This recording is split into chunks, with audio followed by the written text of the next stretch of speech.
When I'm working with the bees in either collecting a new colony or harvesting the honey, there's a peacefulness that comes along with it.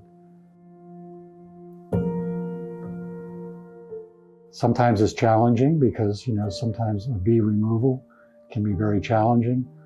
They become a little more aggressive. That's always a challenge as well. But in all of that, there's still a satisfaction of working with the bees, doing something with nature like these special little creatures are. And it does give me peace.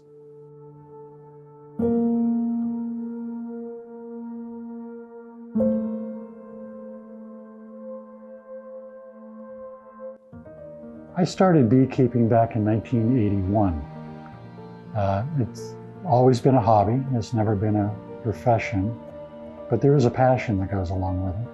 And in the last 2 years since I retired from being a firefighter paramedic, it's become a full-time hobby now. I think I'm like a lot of people. I love beekeeping because the honey tastes so good. It really is a true treat.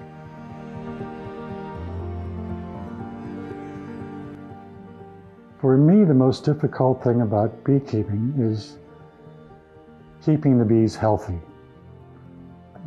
Since I started in early 1980s, we didn't have some of the pests and diseases that bees get in today's world.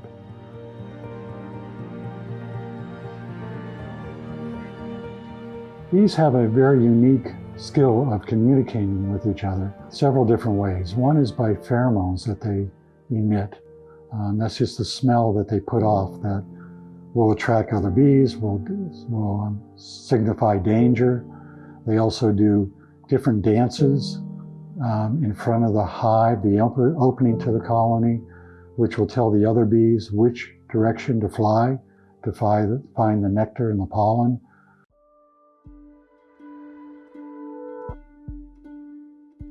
I try to check my bees at least once every 2 weeks. I have some in my backyard that I look at every single day. I have some others at a remote spot that I only probably go once every 3-4 weeks to check on them.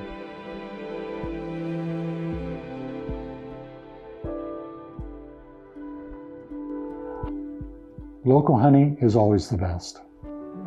You usually know that the honey has not been adulterated in any way or form, that it is pure, raw, untreated honey.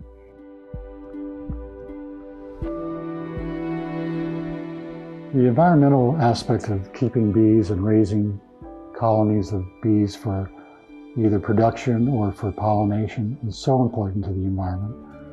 And it is said that if the bees disappear, mankind will disappear as well within 5 years. The bees play an important part of pollinating on 40, probably 60% of all of our crops.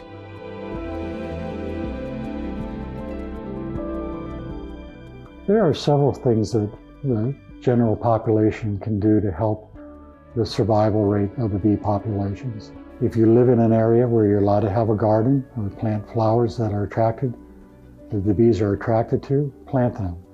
If you live in an area that has palm trees, one of the special foods for the bees is the bloom of the palm tree.